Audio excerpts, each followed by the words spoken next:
perempuan tangguh. Akhirnya hari ini Afifa bersama Ibu Hetty, ketua dari Yayasan Sosial ya Bu ya. Yayasan Dharma Bakti Kesejahteraan Sosial Amal Mulia. Nah, boleh sedikit Bu dijelaskan ini yayasan bergerak di bidang apa sih Bu? Yayasan Dharma Bakti Kesejahteraan Sosial Amal Mulia itu multi layanan, khususnya adalah layanan anak-anak disabilitas. Yang pertama, kami punya SLB Amal Mulia, brand kami adalah Amal Mulia. Kemudian ada panti tunanetra Amal Mulia. Kemudian di luar itu kami juga membidangi lanjut usia. Di mana lanjut usia itu ada daycare dan home care, ada 100. Ada yang mereka datang ke sini setiap hari Rabu, ada yang kita kunjungan ke rumah-rumah. Itu semua adalah bantuan dari Dinas Sosial dan Balai di sini, Balai Dharmaguna. Anak kami ini 35 orang, ada yang tunanetra, tunagrahita, Down syndrome, dan tunarungu. Baik. Untuk sekolah, ya alhamdulillah juga gurunya baru satu yang punya sertifikasi, yang lainnya adalah guru tetap yayasan yang diberikan honor oleh yayasan, masih belum sesuai standar karena kemampuan yayasan hanya itulah. Tapi kami bersyukur guru-guru SLB Amal Mulia semuanya mengabdi dengan baik terhadap anak-anak disabilitas. Baik, berarti mereka memang ingin mengabdi ya, memberikan yang terbaik, pelayanan yang terbaik untuk anak-anak. Nah, tapi di balik ini semua, Ibu pun sudah lama ya Bu ya, menjabat sebagai ketua di yayasan ini. Adakah satu tujuan dari diri Ibu kenapa ingin menjadi ketua yayasan ini Bu? Sebenarnya menjadi ketua yayasan tuh bukan tujuan saya, tapi pada tahun 76 saya kuliah di Semarang waktu itu. Ada anak tunanetra di Lawang Sewu itu ketumbur. Terus saya berpikir kapan ya saya bisa nolong mereka. Nah, seiring waktu, karena mungkin masih waktu itu juga saya masih kuliah, saya kuliah di IKIP Semarang. Tahun 81 saya ikut diploma 3 dan ditugaskan ke Bengkulu. Saya mengajar di SMP Negeri 3, tetapi golongan saya pada saat itu sudah 2D karena dari diploma, sementara kepala sekolahnya masih 2C. Zaman dulu kan nggak boleh ya Mbak.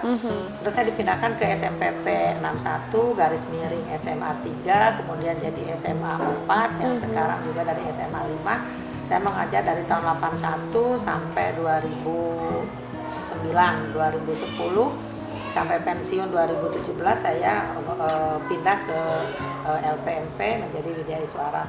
Nah, seiring waktu itu pada saat tahun 81 ke sini saya bergabung dengan komunitas pengajian di RRI pada saat itu, karena kepala RRI-nya orang Sunda, kan biasa Mbak ya, ada komunitas orang-orang Sunda mengadakan pengajian dan berkunjung ke sini pada saat itu siswanya masih tunanetra 12 orang. Ibu Hindun Morris selaku pemberi tanah ini atau wakaf ini langsung saya menjadi ketua. Nah, menjadi ketua, saya bilang nggak perlu Bu jadi ketua, saya mengabdi biasa aja. Tapi beliau talentanya mungkin atau bagaimana, dia percaya saya untuk jadi ketua. Ya apa boleh buat. Kemudian saya teringat, oh ya Allah, berarti inilah jawabannya. Ketika pada tahun 76 itu akhirnya saya menjadi ketua dengan ketidaktahuan, ketidakmengertian bagaimana saya harus memberikan layanan yang terbaik kepada anak-anak disabilitas tunanetra pada saat itu. Tentunya tidak mudah juga ya Bu ya. Karena nggak tahu, seiring waktu kami belajar secara autodidak. Ya alhamdulillah, dari ketidakpunyaan, tidak memiliki apa-apa, kemudian kami cari menggalang dana, bekerja sama dengan Dinas Sosial Kota maupun Provinsi. Alhamdulillah sekarang bantuan sudah mulai ada ya Bu ya. Di Balai Dharmaguna juga sudah ada, baik itu untuk alat-alat musik maupun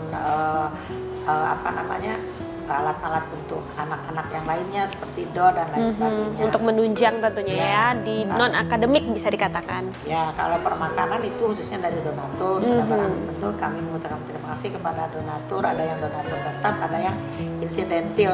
Setelah Ibu menjabat itu kan sudah puluhan tahun nih bisa dikatakan.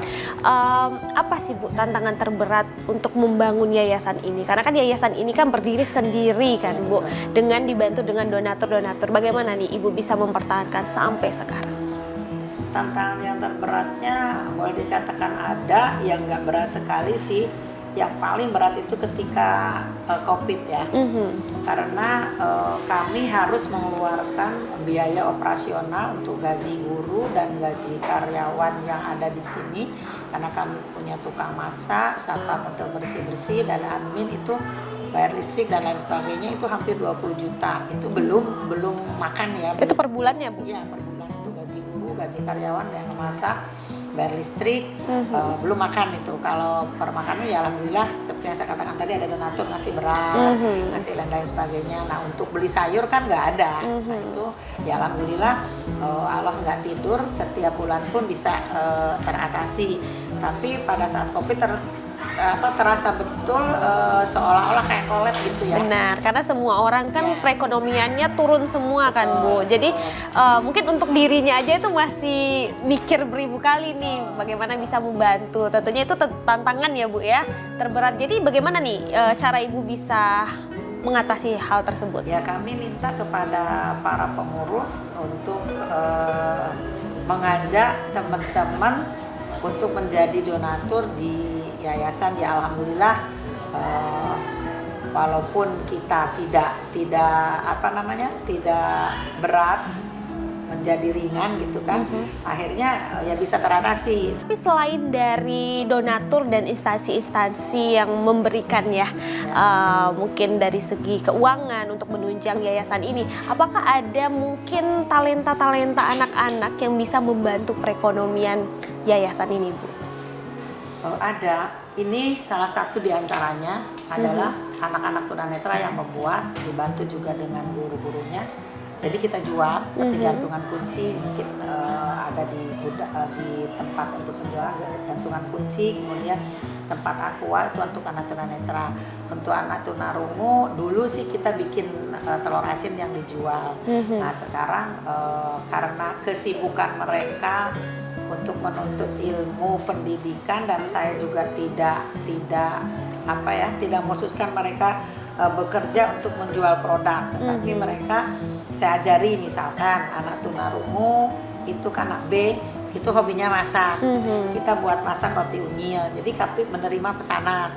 Berarti banyak aktivitas juga ya, Bu ya. Dan mungkin boleh sedikit diceritakan kepada perempuan tangguh di rumah nih, aktivitas apa aja sih yang sudah diberikan nih dari yayasan untuk anak-anak? Kalau yang tunarungu itu biasanya menari, kemudian untuk anak tunanetra main dol, kadang-kadang musik. Jadi mereka bisa dipanggil gitu ya. Jadi ada yang pesta, kita pakai terus sudah barang tentu, karena anak tunanetra ada yang ngawasinya untuk masang-masang alat. Tapi ada Agung yang sekarang sekolah di MAN, itu dari SLB Sekolah MAN, karena kami pun juga khususnya memberikan kepada mereka adalah pendidikan supaya nanti keluar dari panti dia punya ilmu bagi yang bisa sekolah. Kalau yang tidak sekolah itu tadi kita ajari buat keripik pisang, aktivitas yang bermanfaat ya Bu ya, yang ada nilai jual. Benar. Ketika dia keluar dari panti ini, karena mereka juga sama Mbak dengan kita. Kami juga sudah menikahkan anak tunanetra dengan anak tunanetra, tunarungu. Mereka kan kebutuhan biologisnya sama, jadi mereka juga ingin berkeluarga. Kami juga sudah banyak cucu, bahkan ada yang sekolahnya di SMA 5. Tentunya tujuannya sama ya Bu ya, sama seperti kita.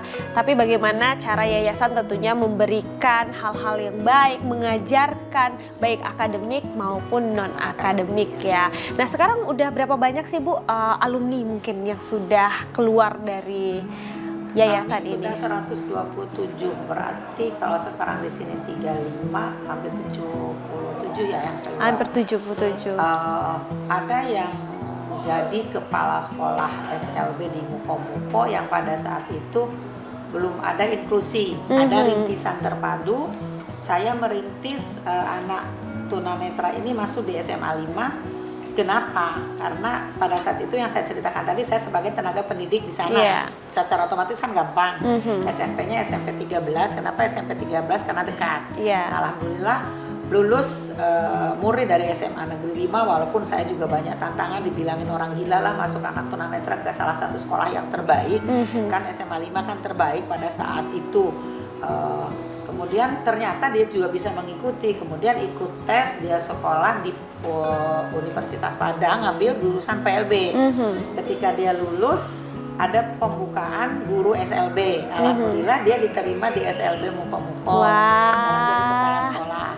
Ternyata anak yang bisa dikatakan berkebutuhan khusus juga bisa membanggakan ya Bu ya. Nah mungkin terakhir nih boleh diberikan sedikit harapan Ibu untuk anak-anak sekarang yang sedang dididik itu apa sih Bu? Terutama saya kepada masyarakat, karena masih ada sebagian masyarakat yang menganggap sepele terhadap anak-anak disabilitas.